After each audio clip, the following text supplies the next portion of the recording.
उसके जैसा दुनिया में कोई दयालु नहीं होगा मेरे शिव जैसा, बहुत बहुत एडवांस। अच्छा, सबसे ज्यादा आनंद आता है ना हरतालिका तीज के दिन, तुम देख लो, भगवान भला करे ऐसो आनंद आए। इतनी बड़ी थाली में केला के पत्ते के ऊपर बालू रेत का शंकर जी बनाए और पूरे मोहल्ले की माताएं थाली भर भर के सामान लाए और ऐसी पल्लू ले लेके माताएं ककड़ी, भुट्टा, नरियल सब शंकर जी पे, बेल पत्ती, पत्ता पत्ती, धतूरा, सारा सामान शंकर जी पे और सब सामान, और शंकर जी ऐसा दबा दबाया बैठा।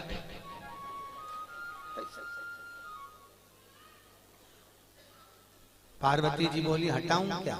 शंकर जी बोले धरे रहने दे, अब तो सुबह 4 बजे हटेगा। और ये पूरी रात भजन गाती फिरे, तांबा का हंडा तातो धरो पानी। शंकर जी बोले रहने दे, सुबह से लेकर शाम तक में 25 बार नहवा दी।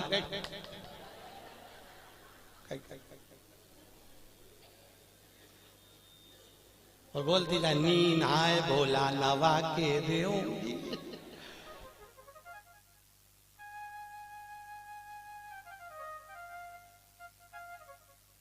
इससे ज्यादा आनंद आवे तो कावड़ यात्रा में तुम देखना, और ऐसी भीड़ और लोग कावड़ ले लेके और भगवान पे जो गंगा जल फेंके।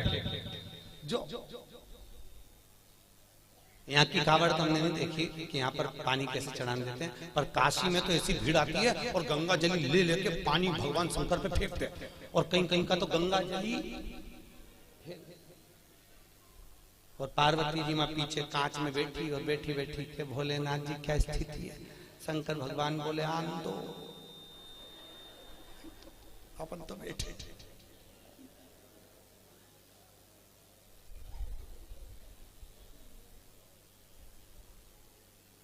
बहुत दूर से आए, बहुत।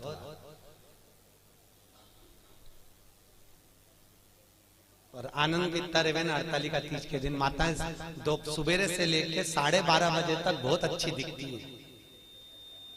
सुबह से दोपहर के 12:30 बजे तक, 12:30 के बाद तो पलंग पे मिलती पट्टा बांध के।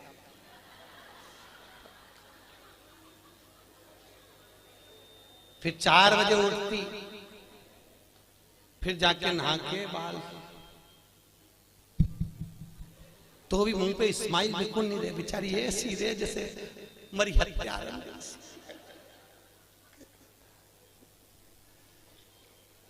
और फिर भी फोन लगा के पूछते रहती, चाची जी पंडित जी कितनी बजे आएगा, पंडित जी कितनी बजे आएगा। और पहली पूजन पे चाय पी गई, पहली पूजन के बाद हमने पूछा, माता जी इसमें तो लिखा है कि दूध पिए तो बिल्ली बने, सोए तो अजगरी बने, बोले तो मेंढकी बने, तो तू तो चाय पी रही, किताब में चाय का नहीं लिखा। हमने फिर डबल से पढ़ी हरतालिका तीज की किताब, तो हमने देखा वास्तव में हमें चाय का नहीं था। माता इतनी चतुर, जो चीज का नहीं लिखे वो निपटा जाए। इसलिए किताब छापने वाले ने भी अच्छा करा, सब चीज लिख दी, सोए तो ऐसा, दूध पिए तो ऐसा। बेचारे को नहीं मालूम होगा कि चाय भी चलेगी, तो वो भी लिख देता।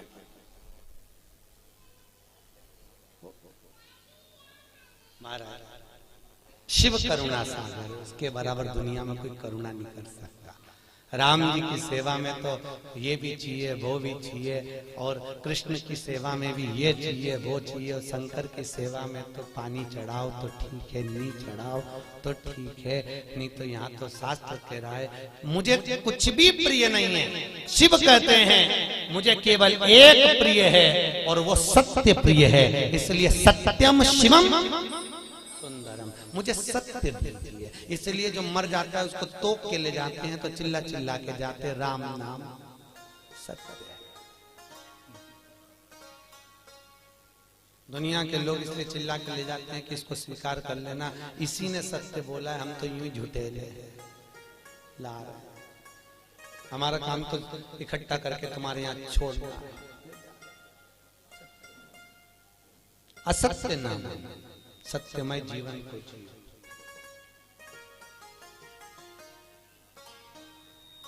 यहाँ पर इंदौर से माताएं कथा सुनने आ रही हैं। कल उनके मिस्टर से मैंने उनके बेटे से बात करी थी।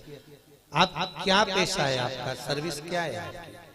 कई इंदौर कोर्ट में हम वकील हैं। ठीक है, तो पर गुरुजी 4 महीने से कथा, हमने कोर्ट की नौकरी छोड़ दी, हमने वकालत छोड़ दी। हमने पूछा क्यों? शिव महापुराण की कथा में आप बोलते हो कि सत्यमय जीवन जियो और वकील बन जाते हैं, तो इतना झूठ बोलना पड़ता है, इतना झूठ बोलना पड़ता है, परिवार चलाना पड़ता है। आज भी वो माताएं आई हैं, आज भी वो भैया आया होगा कि नहीं आया होगा? आया कहीं? आए? आज भी वो कथा में आया, कहे गुरुजी मैं दूसरी नौकरी कर लूंगा पर झूठ बोलने की नौकरी नहीं चाहिए मुझे, क्योंकि मुझे जाना उसके पास में है, तो मुंह भी उसको दिखाना पड़ेगा। और अगर मेरी जिंदगी, और आपसे भी निवेदन है, तुम झूठ बोल रहे हो अपने परिवार को पालने के लिए चलेगा, पर थोड़ा सा सत्यमय जीवन जी लो। हफ्ते भर में एक दिन ऐसा बनाना जिंदगी में कि आज मैं दिन भर झूठ नहीं बोलूंगा, चाहे मोबाइल हो चाहे परिवार हो, बिगड़े काम बिगड़ जाए पर झूठ नहीं बोलूंगा। अपने जीवन को आज मैं सत्यमय जीऊंगा। केवल सत्यनारायण की कथा कराने से, शंकर पे पानी चढ़ाने से शंकर नहीं मिलेगा भाई। थोड़ा जीवन को सत्यमय जीना पड़ेगा। बहुत जीवन को तुमसे नहीं बनता, स्पष्ट कह दो मेरे से ये काम नहीं बनता, बनता तो करो सत्यमय जीवन जियो, झूठ नहीं, झूठ नहीं। मेरे को आता ही नहीं, जो आता वो आया, सामने आया, जो चीज है वो सामने। सत्यमय जीवन जियो, बहुत अच्छा लगेगा आपको। आपकी जिंदगी में आप सुंदरता प्राप्त करें। सत्यम शिवम सुंदरम, अगर सत्य बोलोगे तो शिव मिलेगा, और शिव मिल गया तो जीवन सुंदर हो जाएगा। क्यों जीना सत्यता में? क्यों जीना सत्य? असत्य के चक्कर में एक गांव के पंडित जी मर गए, बहुत विद्वान कथाकार, बड़े विद्वान प्रखर, और मर गए तो नरक में चले गए। अब गांव के 2-4 लोग और मर के नरक में गए, तो नरक में गए तो पंडित जी मिल गए। तो गांव के लोगों ने कहा पंडित जी तुम तो हमारे गांव के इतने विद्वान पंडित जी थे, तुम तो खूब पूजन पाठ करते थे, फिर नरक कैसे चले गए? पंडित जी बोले ये मैं खुद नरक नहीं आया, पत्नी के चक्कर में आया। तो पत्नी ने काहे का नरक भेज दिया तुमको? वो रोज तैयार होके आके मुझसे पूछती थी मैं कैसी लग रही, तो मुझे रोज कहना पड़ता था तू बहुत जोरदार लग रही, भले वो बेकार दिखे पर कहना तो अच्छा। तो ये झूठ बोलने के चक्कर में तो माताओं से निवेदन है, आधे से ज्यादा पति तो तुम्हारे चक्कर में नरक जा रहे। जी जियो, तुम लोग पूछो ही मत करा करो कि मैं कैसी लग रही। और कहीं का पड़ गया एक आध माथा तो एक वो कहे ना, एक कहावत है ना, एक पति तैयार हो रहा था और पत्नी सज धज के, वो पति ऑफिस जा रहा जूता पहन के, और ये वहां आके खड़ी होगी, ए जी मैं कैसी लग रही, मैं कैसी लग रही? पति जूता बांध के जा रहा था ऑफिस, बेचारा बैग उठा के, फिर पूछा बोलो तो सही में कैसी लग रही? पति बोला ऐसी लग रही जैसे हरी घास में भैंस चल रही।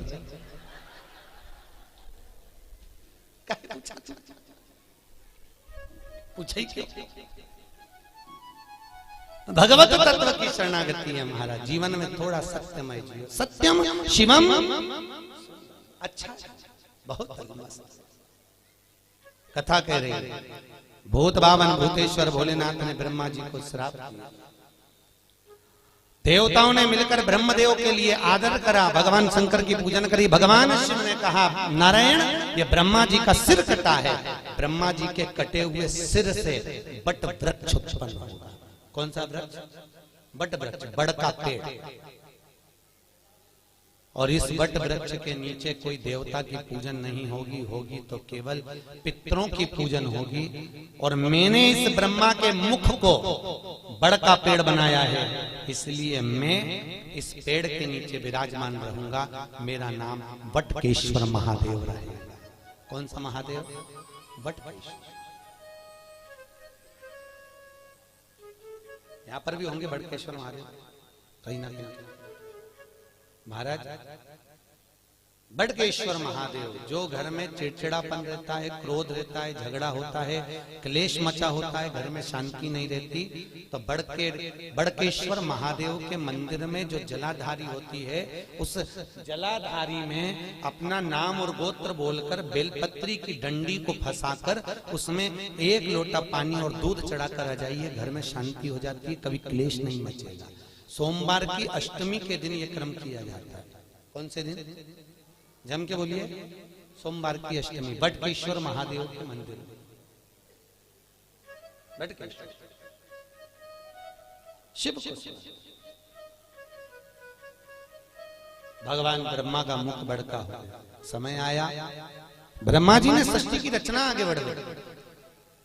भगवान विष्णु ने ब्रह्मा जी से कहा, ब्रह्मदेव सृष्टि की रचना करिए। शंकर जी से पूछा, ब्रह्मा जी ने सृष्टि कैसी रचना है? भगवान भोलेनाथ ने अपना अर्धनारेश्वर स्वरूप का दर्शन दिया। आधा पुरुष आधा स्त्री, आधा शिव आधा पार्वती के रूप में भगवान दर्शन दिए और कहा, इस रूप को ब्रह्मा जी देख लो और ऐसी सृष्टि की रचना कर दो। आधे पुरुष आधे स्त्री बना दो। ब्रह्मा जी पुरुष और स्त्री का निर्माण कर रहे थे। उन्होंने कहा, शंकर जी ने कहा आधा पुरुष आधा स्त्री बना दो, तो ब्रह्मा जी ने दोनों को भेले करके बना दिया। शंकर जी और पार्वती जी का जो स्वरूप का दर्शन करा, तो पुरुष और स्त्री को दोनों को जोड़कर बना दिया। जैसे जोड़कर बनाया तो ब्रह्मा जी ने चारों तरफ किन्नर ही किन्नर उत्पन्न कर दिए। चारों तरफ किन्नरों की सृष्टि हो गई। सबसे पहली पृथ्वी पर अगर कोई सृष्टि की रचना हुई थी तो उसके निर्माता ब्रह्मा, और ब्रह्मा ने अगर पहली सृष्टि रची थी तो वो किन्नर की थी। किनकी सृष्टि थी? जम के बोलिए। किन्नरों की सृष्टि। चारों तरफ किन्नर ही किन्नर हो गए। जब किन्नर ही किन्नर चारों तरफ हो गए, इतने में वहीं से भगवान शंकर और भगवान विष्णु निकल कर आ रहे थे। भगवान विष्णु ने कहा, चलो प्रभु सृष्टि की रचना हो गई होगी, देख लेते हैं। भगवान नारायण ब्रह्म शंकर जी के साथ जैसे नीचे आए, आकर देखा तो किन्नर ही किन्नर नजर आए। जैसे ही किन्नरों को देखा, इतने में भगवान विष्णु ठहाका लगाकर हंस दिए। भगवान शंकर को बुरा लग गया। शंकर जी ने कहा, नारायण तुम क्यों हंस रहे हो? अरे प्रभु, ब्रह्मा जी से कहा था सृष्टि की रचना करो, आधे पुरुष आधे स्त्री बनाना, उन्होंने जोड़कर बना दिया, दोनों को पुरुष स्त्री किन्नर बन गए। शंकर भगवान बोले, गलती किससे नहीं होती? ब्रह्मा से गलती हुई है तो सबरेगा सुधरेगा। पर ब्रह्मा जी से गलती हुई है, पर भगवान नारायण तुम इन किन्नरों पर हंसे हो, तुम्हें भी पृथ्वी पर जाकर किन्नर बनना पड़ेगा। किसको? जम के बोलिए। भगवान नारायण, तुम्हें पृथ्वी पर जाकर किन्नर बनना पड़ेगा। भगवान विष्णु ने क्षमा मांगी, प्रभु क्षमा कर दीजिए। नहीं, शंकर जी बोले, आप हंसे हो इन किन्नरों पर, तो तुमको किन्नर तो बनना पड़ेगा। और याद करो वो चरित्र, जब भगवान विष्णु किन्नर बने थे। कथा सुनी होगी आपने महाभारत की, कि द्रौपदी को जब लेकर आए अर्जुन, और अर्जुन जब द्रौपदी को लेकर आए तो माता कुंती ने भोजन बनाते बनाते कह दिया, 5 बांट। अर्जुन ने कहा, द्रौपदी मेरी माँ ने कहा है तुम्हें 5 पतियों की पत्नी बनना पड़ेगा। द्रौपदी ने कहा, बन जाऊंगी, पर शर्त एक है, एक एक पति के साथ में 1-1 साल रहूंगी, और मेरे पति के कमरे में अगर कोई दूसरा पति आ गया तो उसको 5 वर्ष के लिए बन जाना पड़ेगा। अगर आप मंजूर करते हो तो मैं 1-1 5 पतियों की पत्नी बनने को तैयार हो जाता हूं। द्रौपदी ने 5 पतियों के साथ में फेरे लिए, रहने लगी। आज भीम के साथ में द्रौपदी रह रही थी, और भीम के साथ द्रौपदी रह रही, और इतने में अर्जुन के पास में एक ब्राह्मण आकर बोला, अरे महाराज मेरे बच्चे को शेर उठा कर ले गया, बचाइए मेरे बच्चे को। और इतने में अर्जुन गया, मेरा गांडीव कहाँ है? गांडीव तो भीम के कमरे में था। और अर्जुन गया और भीम के कमरे से गांडीव लेकर आ गया, और लेकर आया, बच्चे को बचा लिया। पर द्रौपदी हाथ जोड़कर खड़ी हो गई, तुम्हें 5 साल के लिए वन जाना पड़ेगा। अर्जुन 5 वर्ष के लिए वन चले गए। नागों की कन्या उलूपी के साथ में अर्जुन ने शादी कर ली। अर्जुन का एक लड़का हो गया जिसका नाम था अरावण। क्या नाम था? जम के बोलो। अरावण। क्या नाम है? अरावण। अर्जुन का लड़का हो गया। अर्जुन वापिस आ गए। जब कौरव और पांडवों का युद्ध चालू हुआ तो कुरुक्षेत्र की भूमि, युद्ध की भूमि को प्रसन्न करने के लिए चंडी को प्रसन्न करना था, और चंडी को प्रसन्न करने के लिए नियम था कि जब युद्ध प्रारंभ होगा तो दोनों तरफ से परिवार में से एक एक बलि देना पड़ेगा किसी व्यक्ति की। कौरव तो खुश हो गए, हम तो 100 भाई, एक मर गया तो 99 बच जाएंगे, पर पांडवों का क्या होगा, 5 में से एक मर गया, 4 ही बच पाएंगे। भगवान कृष्ण को नींद नहीं आ रही, बेचैनी बनी हुई है। अर्जुन से कहा, अर्जुन तुम 5 में से मैं किसी को मरता हुआ नहीं देख सकता। अर्जुन ने कहा, स्वामी किसी को तो मरना पड़ेगा, बलि तो देना है चंडी को प्रसन्न करने के लिए परिवार का। कौन देगा बलि? एक मरना। अर्जुन याद कर, तू वन गया था तो तेरा लड़का हुआ था, तू जा उस लड़के को लेकर। अर्जुन गया वन में, जब तक लड़का बड़ा हो गया था रावण, उसको लेकर आ गया। रावण, हमें युद्ध में तुम्हारी जरूरत है। उसने कहा, पिताजी चिंता मत करो, मैं तुम्हारे लिए प्राण देने को तैयार हूं, मरने को तैयार हूं। रावण आया, भगवान द्वारकाधीश ने कहा, रावण तुम कहते हो कि मैं प्राण देने को तैयार हूं, तुम्हारे प्राण चाहिए। रावण कहता है, युद्ध के मैदान में मैं मरने को तैयार हूं दादा, मैं मर जाऊंगा। भगवान कृष्ण ने कहा, युद्ध के मैदान में तुमसे युद्ध नहीं लड़वाना, चंडी को प्रसन्न करने के लिए कौरव और पांडवों में से एक एक बलि जाना है। कौरव अपने भाई की बलि दे रहे हैं तो हमको तुम्हारी बलि देना है। रावण कहता है, दादा मरने को तैयार हूं, परंतु एक दिक्कत है। क्या? अगर मैं कुंवारा मर गया तो ना तो मुझे पिंड मिलेगा ना मुझे तर्पण मिलेगा। 16 सनात का भोजन कभी कुंवारे मरे हुए व्यक्ति को प्राप्त नहीं होता, जो कुंवारी अवस्था में मर गया। ना तो मुझे पिंड मिलेगा ना तर्पण मिलेगा। मैं आहूत बन जाऊंगा, मैं वासुक बन जाऊंगा, मैं फिरता फिरूंगा प्रेत योनि में, मेरी मुक्ति नहीं होगी। एक काम करिए, मेरी शादी कर दो, फिर मैं मर जाऊंगा। भगवान ने कहा, अर्जुन देखो, कल इसकी बलि चढ़ना है और एक रात के लिए इसकी शादी करना है, जल्दी लड़की ढूंढो। पूरे हस्तिनापुर में लड़की ढूंढी पर लड़की नहीं मिली। रात्रि के 11 बज गई, कन्या प्राप्त नहीं हुई। भगवान को चिंता लग गई, अगर इसका विवाह नहीं होगा तो ये मरेगा नहीं, और मरेगा नहीं तो बलि कौन की चढ़े। तो भगवान कृष्ण को याद आया कि मुझे शंकर जी ने किन्नर बनने का श्राप दिया था। शंकर भगवान के वचन को निभाने के लिए भगवान एक रात के लिए उस रावण के पत्नी बन गए। आज भी किन्नरों की शादी होती है एक घड़े से, एक रात का विवाह होता है उनका। उस घड़े का नाम रहता है रावण। क्या नाम है? किन्नरों के पति का नाम है रावण। उस घड़े से विवाह होता है, फिर घड़े से ही वो मांग भरते हैं, घड़े से ही मंगल सूत्र पहनते हैं। इसलिए हमारे यहाँ किन्नर मांग भी भरते हैं, मंगल सूत्र भी पहनते हैं, हाथ में चूड़ी पहनते हैं, पाँव में भी चूड़ी पहनते हैं। तो कई लोगों के मन में आता है इनका पति कौन है? इनका पति रावण। एक रात्रि का विवाह किया जाता है इनका, एक रात। और उस रावण का विवाह भगवान द्वारकाधीश के साथ में हुआ। किन्नर भगवान को बनना पड़ा, प्राण छूटे उस रावण के। भगवान फूट फूट कर रोए। भगवान ने ये लीला शिव जी के वचन को निभाने के लिए। किन्नर शास्त्र कहता किसी पर मत हंसो जिंदगी में कभी भी। ना जाने कौन सी घड़ी, किस पल, किस जगह, किस स्थान पर हम हंस दिए और वो बुरा बुरा हो गया। ना हंसिए, अपने को प्रसन्न रहना है, अपनी जगह पर रहिए। अपने को अलमस्त रहना, अपनी जगह पर रहिए। पर किसी को देखकर, किसी को उंगली उठाकर, किसी की ओर निगाह कर कर हमारे चेहरे पर प्रसन्नता का भाव नहीं होना चाहिए। उसको ना जाने कब ठेस पहुंच जाए। प्रसन्न भाव बहुत। आज ब्रह्मा जी तुमने सृष्टि की रचना ठीक नहीं करी, इसलिए आज भी हिंदू धर्म की रीति है, भगवान शंकर का अर्धनारीश्वर स्वरूप का फोटो मंदिर में लगा सकते हो, आश्रम में लगा सकते हो, पर घर में अर्धनारीश्वर स्वरूप का फोटो नहीं लगाया जाता। शंकर के आधे शिव और पार्वती का स्वरूप। कौन सा स्वरूप? जम के बोलिए, अर्धनारीश्वर। घर में नहीं लगता वो फोटो। अगर आपको लगेगा तो कहीं आश्रम में लग जाए, कहीं मंदिर में लग जाए, कहीं अन्य जगह पर लग जाए, और घर में अर्धनारीश्वर स्वरूप का फोटो नहीं लगाया जाए। फोटो नहीं, अर्धनारीश्वर स्वरूप का दर्शन सृष्टि की रचना का फिर निवेदन करा। ब्रह्मा जी ने अपनी जंघा से मनु और शत्रुपा को प्रकट करा, उन्हीं की सृष्टि आगे बढ़ी। उत्तान पात प्रियवत कन्या देवहूति प्रसूति आपूति हुई, और कन्या प्रसूति का चरित्र वर्णन किया गया जो दक्ष प्रजापति के साथ में दिया।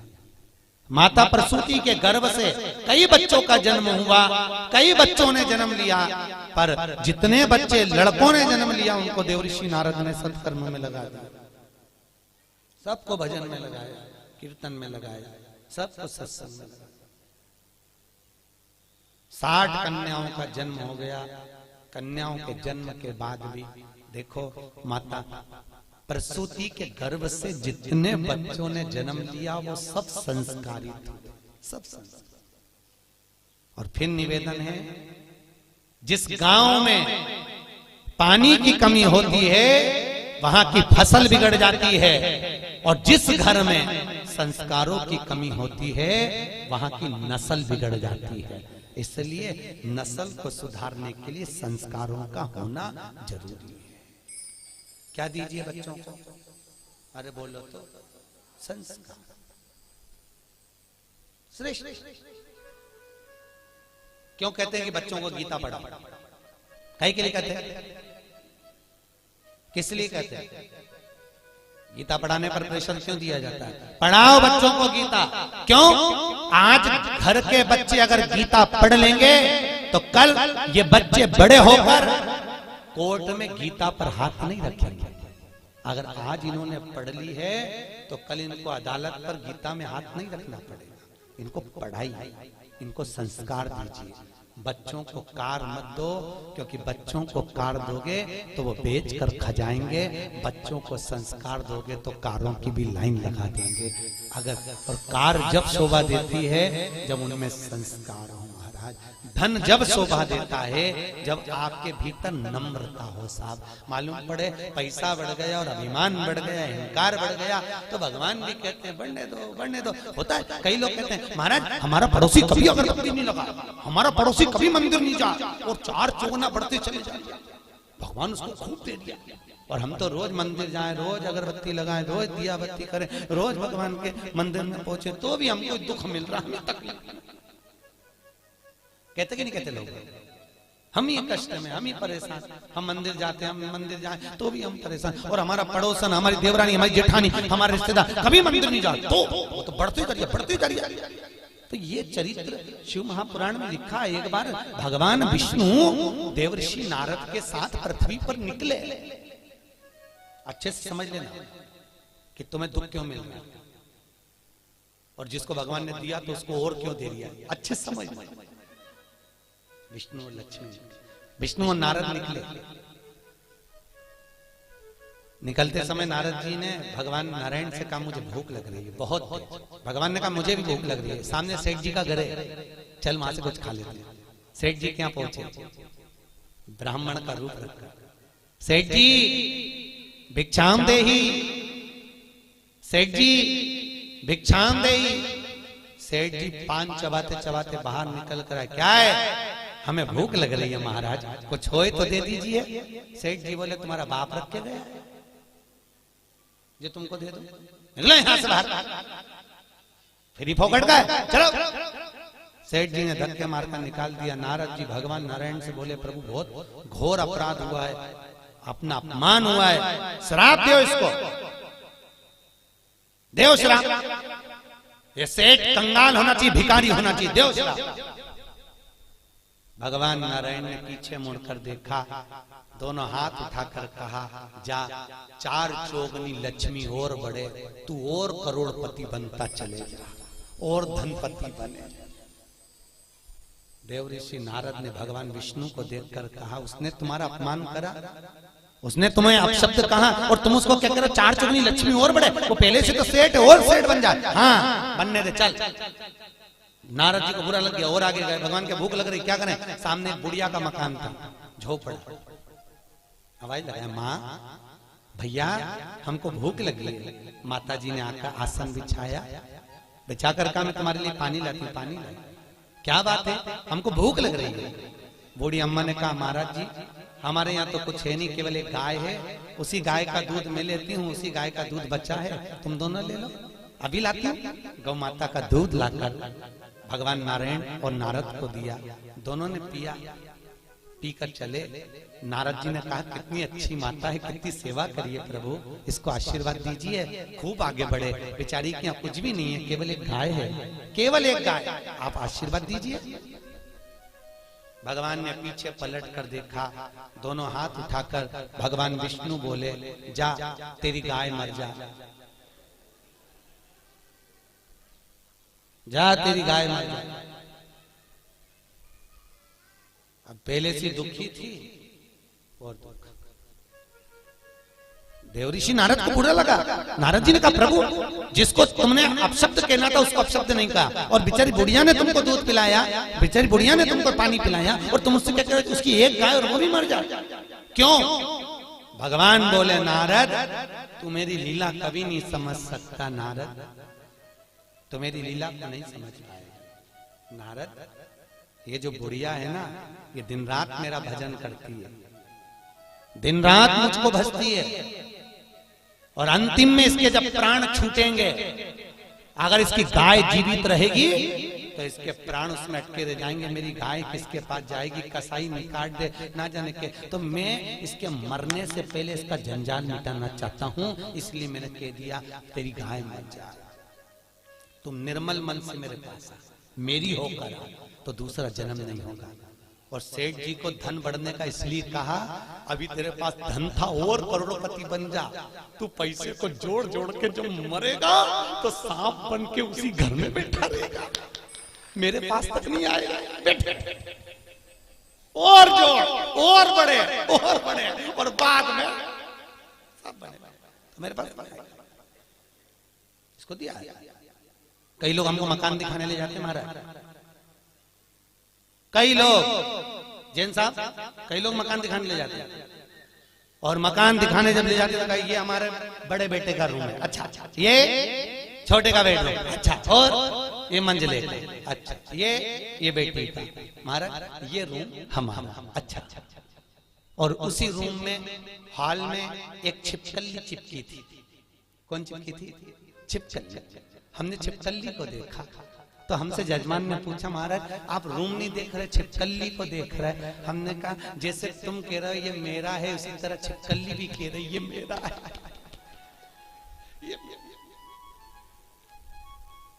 ना जाने कौन तुम्हारे परिवार का, तुम्हारे कुल का मेरा कहते कहते मर गया तो छिपकली बन गया, अभी भी नहीं छूट रहा, इसलिए मैं चिपकी हुई है। उसको 25 बार भगा फिर आ जाता, मेरा घर मेरा घर।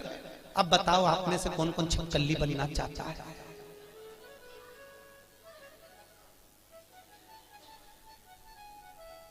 अरे बोलो तरी मोहनपुरा की जी हो, अच्छा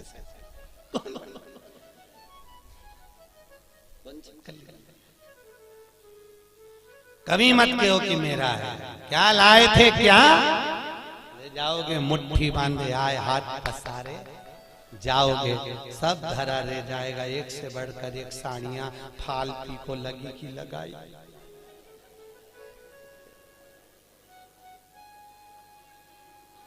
फिर जाते जाते ऊपर से याद आएगी पीली वाली तो पीली, तुम्हारी पीली रह गई। और यमराज से कहोगे मुझे 3-4 दिन और जिंदा कर दे, मैं पीली पहन लूं फिर मर जाऊं।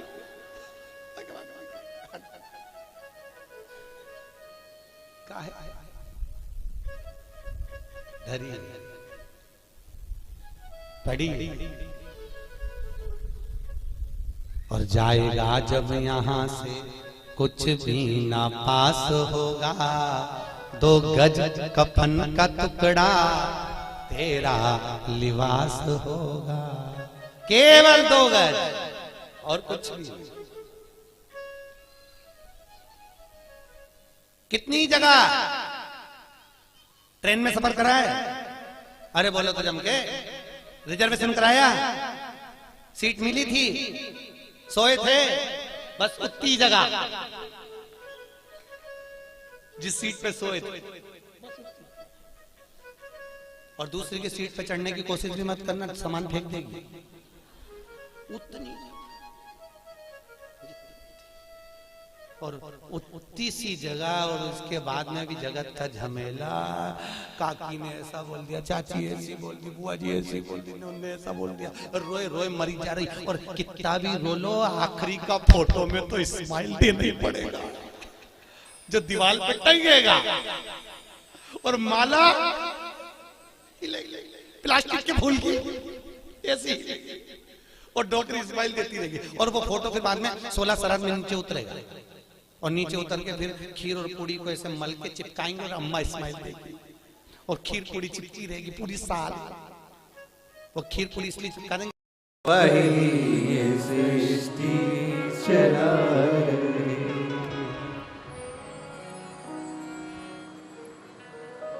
ये संपूर्ण सृष्टि।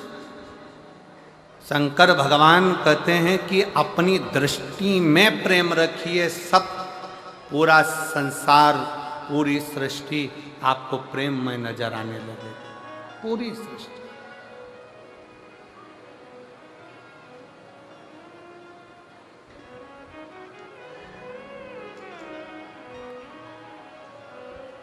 शंकर जी के मंदिर कौन कौन जाता है एक लोटा जल चढ़ाने? जरा हाथ उठाओ सब। जाते हो सब लोग? रख लो रख लो रख लो रख लो। आज के समय में सबसे व्यस्त देव हैं देव अधिदेव महादेव।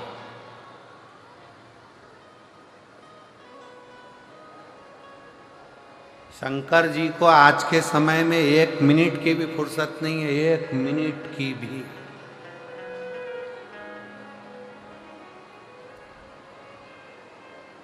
सारे देवता एक बार तैयार होते हैं, फिर दूसरे दिन तैयार होते हैं। शंकर भगवान हर 2 मिनट में तैयार होते हैं, हर 2 मिनट में। कोई आया, एक लोटा जल चढ़ाया, हर हर महादेव, नीला धुला के, भगवान का स्नान करा के, त्रिपुंड लगा के, माला धरा के, बेलपत्री चढ़ा के वो गई। इतनी देर में दूसरी आ गई, सिर पे पल्लू लगकर हर हर महादेव। उसने भी नीला धुला के, त्रिपुंड लगाया, पत्ती चढ़ाई, श्रृंगार करा। इतनी देर में तीसरी आ गई, शंभो सर। और मंदिर में उसने झाड़ू लगाई, पोछा लगाया। झाड़ू पोछा लगाने के बाद बैठ गई बाल्टी भर के, शंकर जी को फिर उंडेल दिया, उंडेल कर फिर श्रृंगार कर दिया, श्रृंगार करके फिर वो गई। इतने में तीसरी आ गई, जूड़ा बांध के। फिर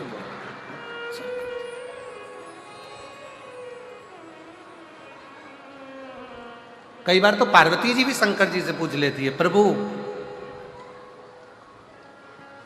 कैसा लग रहा है?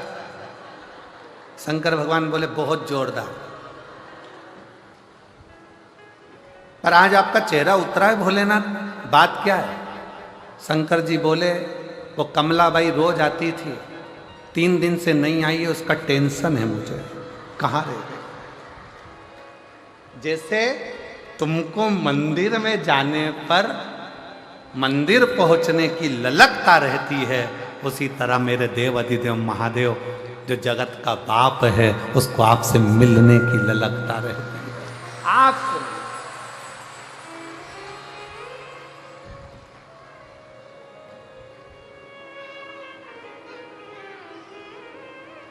वो आपसे मिलना चाहते।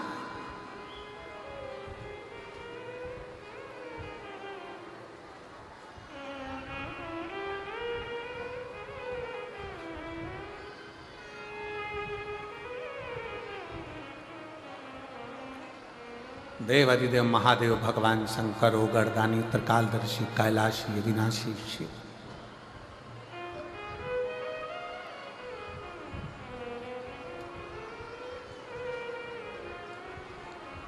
भगवान शंकर, भगवान शिव,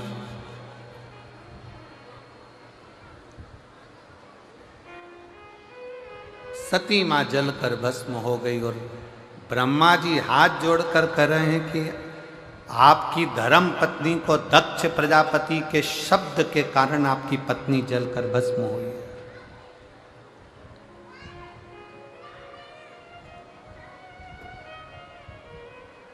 दक्ष प्रजापति के ऐसे शब्द पड़े कि आपकी पत्नी जलकर भस्म हो और आप वो दक्ष प्रजापति का सिर जोड़ने के लिए जा रहे हैं, आप दक्ष प्रजापति का शीश लगाने के लिए जा रहे हैं, आप दक्ष प्रजापति का शीश जोड़ने जा रहे हैं। शंकर भगवान बोले,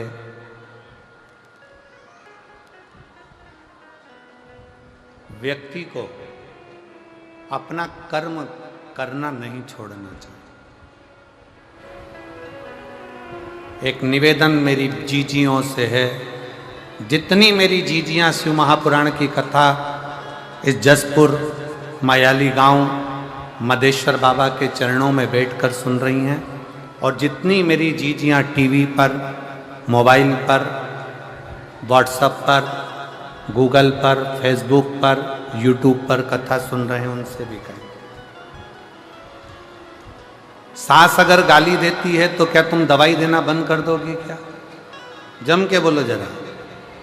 उसको तकलीफ हो रही है, सिर में दर्द हो रहा है, पाँव में तकलीफ हो रही है, तो तुम तो दवाई तो दोगी ना, बोलो तो जम के दो। सास का काम है गाली देना, उसको देन दो। सास का काम है अपशब्द कहना, उसको कहन दो। सास का काम है ताने देना, उसको देन दो। शायद कई माताएं कहती हैं मेरी ननंद ने मेरे साथ ऐसा किया, मेरी ननंद ने मुझे ताना दे दिया, मेरी ननंद ने ऐसा कह दिया, मेरी ननंद ने वैसा कह दिया, मेरे नंदोई ने ऐसा कह दिया। शायद आप नहीं जानते हो, आप सबकी ननंद तो फिर भी ठीक होगी, पार्वती जी की जो ननंद थी ना, पार्वती जी की जो ननंद थी वो इतनी प्रबल थी, इतनी प्रबल कि पार्वती मैया भोजन बनाकर गणेश जी के लिए रखकर जाती थी, मोदक बनाकर कार्तिकेय के लिए रखकर जाती थी, और पार्वती जी की ननंद छी प्रिया वो उस मोदक को उठाकर पूरा की पूरा नंदी को खिला देती थी। आपकी ननंद तो फिर भी अच्छी है, कम से कम तुम्हारी बनाई गई रोटी को उठाकर कहीं नंदी को, बेल को या गाय को या अन्य इधर उधर कुत्ता उत्ता को तो नहीं दे रही।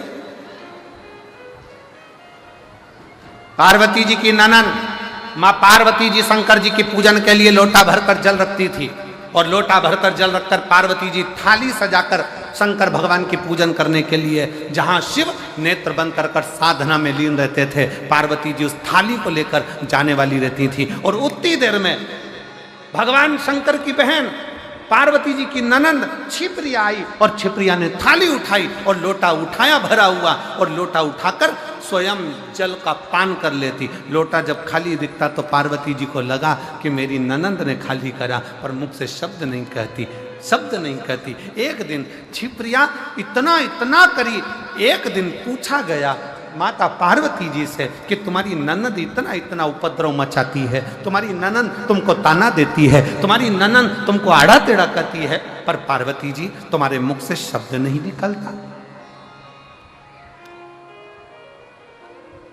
आज के जमाने की अगर भाभी होती ना, जसपुर की अगर भाभी होती तो ननंद को रायपुर छोड़ी आती।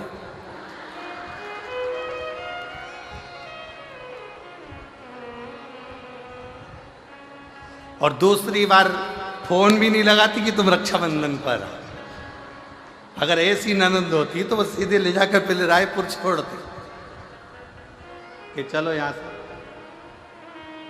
पार्वती जी से पूछा तुम्हारी ननंद इतनी तीव्र, तुम्हारी ननंद ऐसा कार्य करती है और तुम ननंद से इतना प्रेम क्यों रखती हो? माता पार्वती जी ने कहा मुझे याद है, मुझे याद है जब दूषण नाम का राक्षस उपद्रव मचाया, ब्राह्मण के बच्चों का रक्त निचोड़ कर दूषण नाम के राक्षस ने पीना प्रारंभ करा।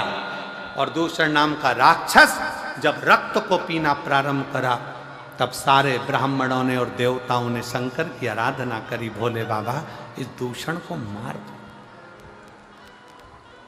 इस दूषण नाम के राक्षस का, असुर का संहार कर दो। तब शिव जी ने कहा कि मैं दूषण को मार तो दूंगा, मना नहीं है, पर दूषण को एक वर है। दूषण का संहार मैं त्रिशूल उठाकर कर दूंगा, दूषण को मैं मार दूंगा, पर दूषण को एक वर है। क्या वर है दूषण को? कि दूषण को यह वर है कि दूषण का रक्त जहां पर गिरेगा उससे दूसरा दूषण उत्पन्न हो जाएगा। ऐसे 84 बार दूषण जन्म ले सकता, 84 बार दूषण जन्म ले सकता है। तो बाबा भोलेनाथ, क्या आप उस दूषण को नहीं मार सकते? शंकर जी कहते हैं मैं दूषण को मार दूंगा, पर निवेदन है कि सारे देवता मिलकर और सारे ब्राह्मण मिलकर मेरी बहन के पास जाएं, क्षिप्रिया के पास जाएं और क्षिप्रिया से जाकर कहें कि क्षिप्रिया तुम एक काम करना, जैसे ही दूषण का रक्त गिरेगा ना, तुम पानी का रूप ले लेना, जल का रूप ले लेना, और दूषण का जैसे ही रक्त गिरे उस पर पानी फेर देना, तो दूषण का दूसरा दूषण पैदा ही नहीं होगा और दूषण मर जाएगा। क्षिप्रिया ने कह दिया ठीक है, कह दो शंकर जी से, भोले बाबा से कह दो दूषण नाम के राक्षस का संहार करें। शंकर भगवान दूषण नाम के राक्षस का संहार करने के लिए जैसे ही गए, शंकर जी ने दूषण नाम के राक्षस का संहार कर दिया। जैसे ही संहार करा, क्षिप्रिया को आने में देरी हो गई, क्षिप्रिया नहीं पहुंच पाई। क्षिप्रिया नहीं पहुंची तो दूषण ने 84 रूप रख लिए। अब जैसे ही दूषण ने 84 रूप रखे, 84 रूप धारण कर लिए दूषण ने, क्षिप्रिया जैसी आकर खड़ी हुई तो सारे ब्राह्मणों ने, संतों ने, भगवानों ने, सबने कह दिया मां आपको आने में देरी हो गई। इतने में तो दूषण ने 84 रूप रख लिए। अब क्या होगा? शंकर भगवान तो अपना रूप नहीं रख सकते, क्योंकि वो ओघड़दानी है, वो शंभु है, वो रूप कभी नहीं रख सकते। राम जी अगर पृथ्वी पर जन्म लेके अपना नारायण रूप रख सकते हैं, भगवान नारायण अपने अनेक रूप रख सकते हैं, ब्रह्मा जी अपने अनेक रूप रख सकते हैं, इंद्र अपना रूप बना सकता है, देवता देवी अपना रूप बना सकती है, पर शंकर कभी भी रूप नहीं रखते हैं। शंकर तो अड़भंगा है, एक रूप ही काफी है सारे जगत के कल्याण के लिए, इसलिए शिव को रूप रखने की जरूरत नहीं पड़ती। भगवान शंकर को रूप रखने की जरूरत नहीं पड़ेगी। अब क्या होगा? इतने में क्षिप्रिया ने कहा चिंता मत करो, अगर दूषण नाम का असुर 84 रूप ले सकता है तो मैं भी शंकर की बहन हूं, शिव की बहन। इतना बल मुझ में है कि मैं शंकर के 84 रूप विभाजित कर सकती हूं, पर शिव तो रूप रख नहीं सकते। क्षिप्रिया कहती है मैं रखूंगी शंकर के 84 रूपों को, मैं शंकर भगवान के 84 रूप धारण करवाऊंगी। और मां क्षिप्रिया ने अपने जल का वेग इतना तेज करा कि शंकर भगवान के 84 रूप हो गए, और 84 रूप धारण कर कर, दूषण 84 थे, उन 84 दूषण को शंकर भगवान काल अधिपति महाकाल ने 84 रूप धारण कर कर संहार कर दिया। माँ क्षिप्रिया ने हाथ जोड़कर निवेदन कर दिया, भैया अब इस महाकाल वन में, इस महाकाल की भूमि में, इस अवंती का प्रदेश में, हे मेरे भैया आप इन्हीं 84 रूप में विराजमान रहना, और मेरे काल अधिपति 84 महादेव के रूप में अवंती का पुरी में विराजमान। अवंती का पुरी में 84 रूप में मेरे देव अधिदेव महादेव विराजमान हो गए।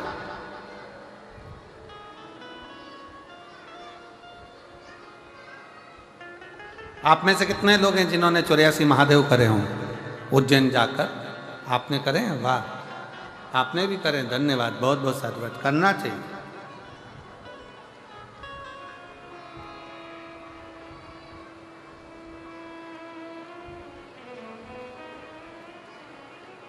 कभी उज्जैनी अवंतिका प्रदेश में जावे, महाकाल वन में जावे, तो एक बार 84 महादेव मेरे महाकाल बाबा के जो 84 रूप हैं उसका दर्शन अवश्य करें, अवश्य।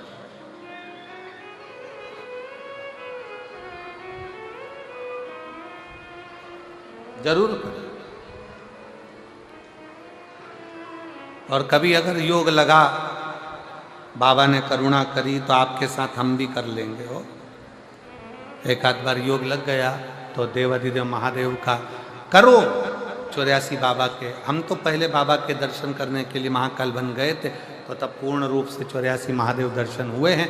पर एक बार अवश्य जाओ, करो दर्शन, करना चाहिए।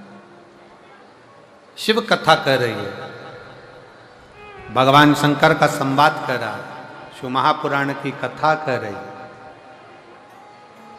जरूरी नहीं कि दुख बहुत हो, पर उसमें जो शक्ति है वो शिव तत्व की शक्ति। एक पत्र है बहुत अच्छा, देखिए।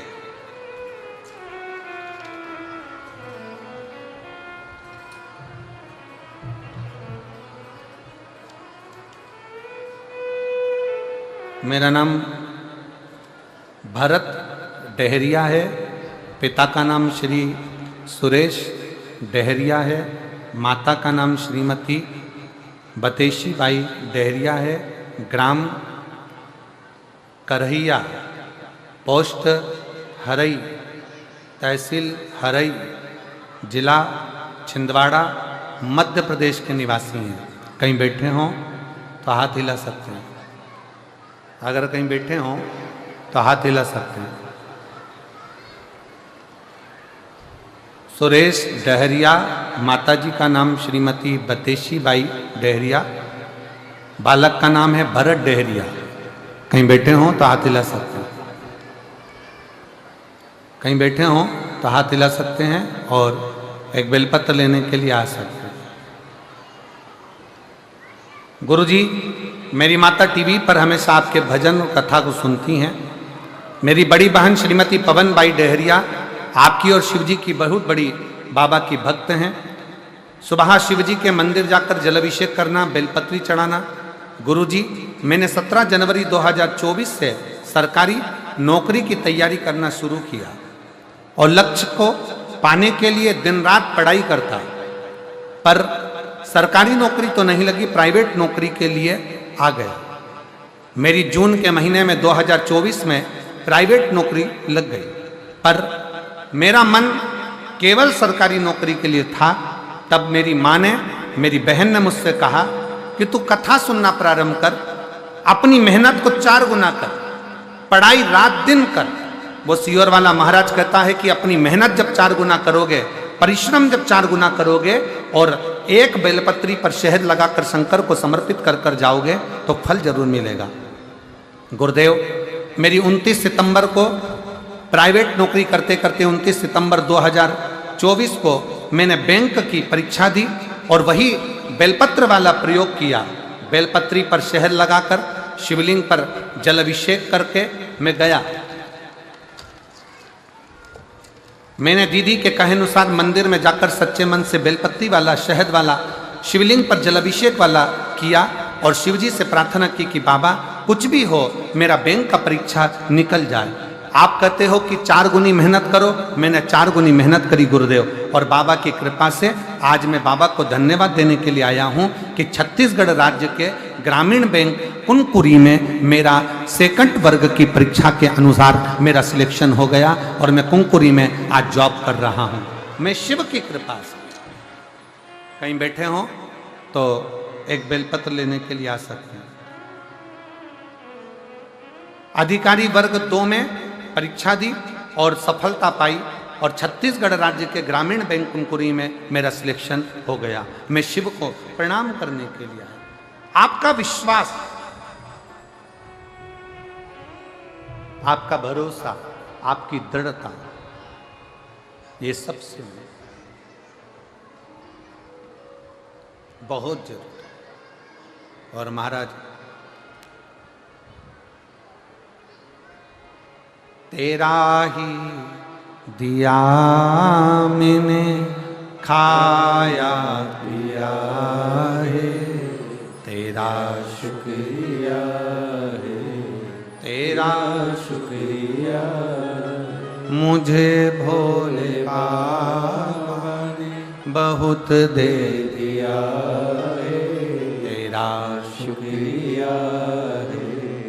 तेरा शुक्रिया है।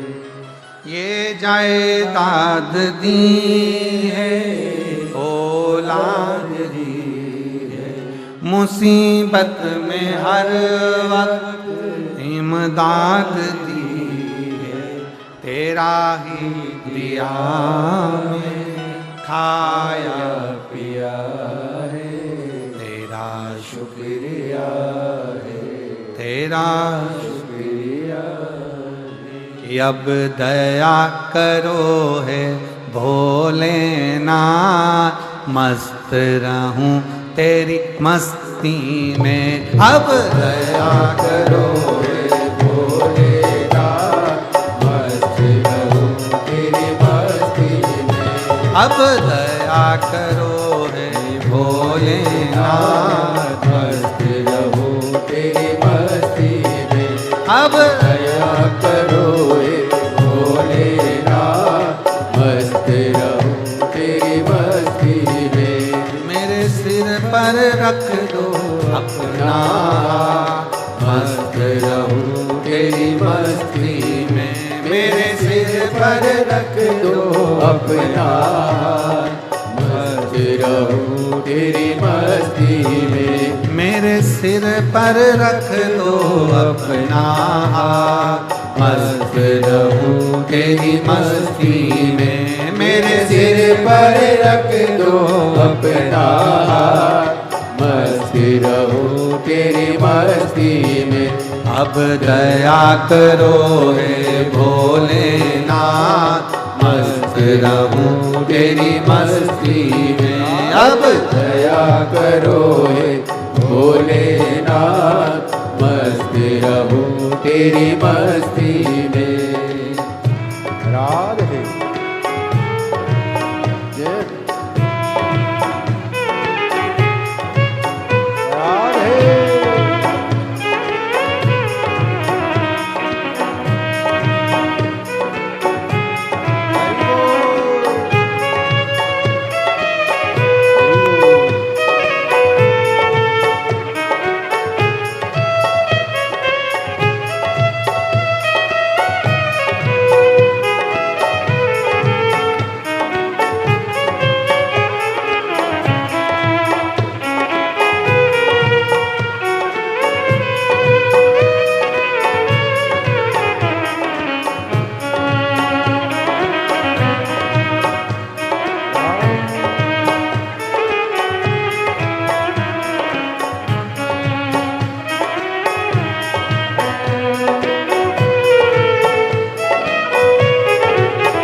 रख ले लाज, मस्त रहूं तेरी मस्ती में। तेरे द्वार खड़े हैं रख ले लाज, मस्त रहूं तेरी मस्ती में। मैं तो झूम झूम के नाचूं आज, मस्त रहूं तेरी मस्ती में। मैं तो झूम झूम के नाचूं आज, मस्त रहूं तेरी मस्ती में। अब दया करो हे भोलेनाथ, मस्त रहूं तेरी मस्ती में। अब दया करो हे भोलेनाथ, मस्त रहूं तेरी मस्ती में। मेरे सिर पर रख दो अपना, मस्त रहूं तेरी मस्ती में। मेरे सिर पर रख दो अपना, मस्त रहूं तेरी मस्ती में। अब दया करो हे भोलेनाथ, मस्त रहूं तेरी मस्ती में। अब दया करो हे भोलेनाथ, मस्त रहूं तेरी मस्ती में। राधे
रहूं तेरी मस्ती में। मेरे मन में बसे हो भोलेनाथ, मस्त रहूं तेरी मस्ती में। मैं तो हर पल करूं प्रभु तेरी आस, मस्त रहूं तेरी मस्ती में। मैं तो हर पल करूं प्रभु तेरी आस, मस्त रहूं तेरी मस्ती में। अब दया करो हे भोलेनाथ, मस्त रहूं तेरी मस्ती में। अब दया करो हे भोलेनाथ, मस्त रहूं तेरी मस्ती में। राधे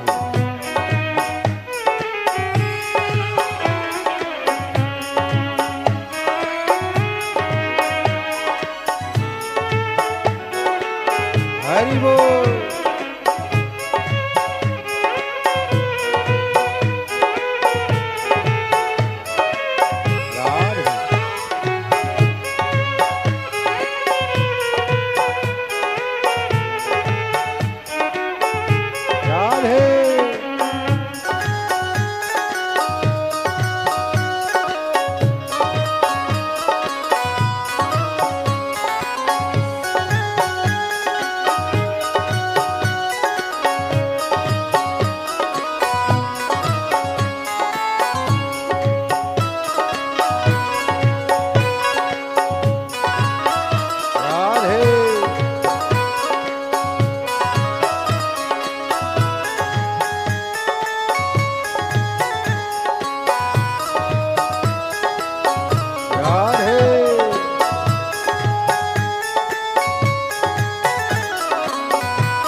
मैं तो मगन हूँ भोले तेरे साथ, मस्त रहूं तेरी मस्ती में। मैं तो मगन हूँ भोले तेरे साथ, मस्त रहूं तेरी मस्ती में। जपू हरे हरे भोले दिन और रात, मस्त रहूं तेरी मस्ती में। जपू हरे हरे भोले दिन और रात, मस्त रहूं तेरी मस्ती में। अब दया करो हे भोलेनाथ, मस्त रहूं तेरी मस्ती में। अब दया करो हे भोलेनाथ, मस्त रहूं तेरी मस्ती में। मेरे सिर पर रख दो अपना हाथ, मस्त रहूं तेरी मस्ती में। ओ मेरे सिर पर रख दो अपना हाथ, मस्त रहूं तेरी मस्ती में। अब दया करो हे भोलेनाथ, मस्त रहूं तेरी मस्ती में। अब दया करो हे भोलेनाथ, मस्त रहूं तेरी मस्ती में।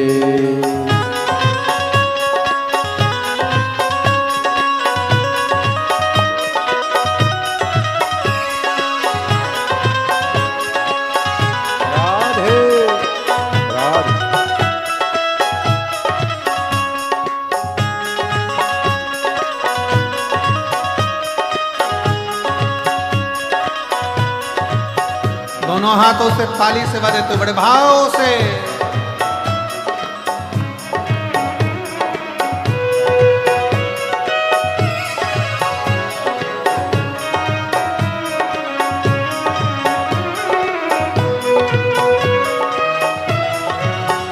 तेरे द्वार खड़े हैं रख ले लाज, मस्त रहूं तेरी मस्ती में।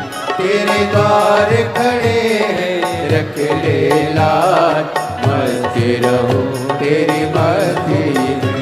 मैं तो झूम झूम के नाचूं आज, मस्त रहूं तेरी मस्ती में, मैं तो झूम झूम के नाचूं आज, मस्त रहूं तेरी मस्ती में। अब दया करो हे भोलेनाथ, मस्त रहूं तेरी मस्ती में। अब दया करो हे भोलेनाथ, मस्त रहूं तेरी मस्ती में। मेरे सिर पर रख दो अपना हाथ, मस्त रहूं तेरी मस्ती में। मेरे सिर पर रख दो अपना हाथ, मस्त रहूं तेरी मस्ती में। अब दया करो हे भोलेनाथ, मस्त रहूं तेरी मस्ती में। अब दया करो हे भोलेनाथ, मस्त रहूं तेरी मस्ती में। अब दया करो हे भोलेनाथ, मस्त रहूं तेरी मस्ती में। अब दया करो हे भोलेनाथ, मस्त रहूं तेरी मस्ती में। हर अपने स्थान पर बैठकर भगवान शिव जी से अपना मन का भाव बड़े हृदय से प्रार्थना करिए, दिल से विनय करिए। जहाँ जगह मिले वहाँ बैठ जाओ और बाबा से अपने मन का भाव अवश्य करिए। बड़े दूर दूर से आए हो, 25, 50, 100, 200, 500 रुपये खर्च कर कर आए हो, दिल से बैठकर बाबा से विनय करो। पैदल चलकर आए हो बहुत दूर तक, बैठो और बाबा से ऐसी प्रार्थना करो कि बाबा मेरा ये कार्य पूर्ण हो और अगली कथा के पंडाल में मेरा भी पत्र हो, ऐसी कृपा आप मेरे पर करें। दिल से बाबा से प्रार्थना करिए और जहाँ जगह मिले वहाँ बैठकर बाबा को विनय करिए, जहाँ जगह।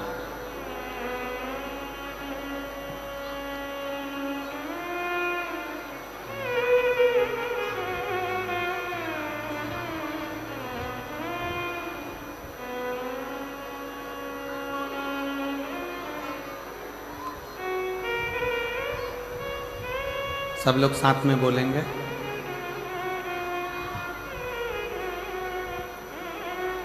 एक निवेदन है, अगर आप लोग स्वीकार करें तो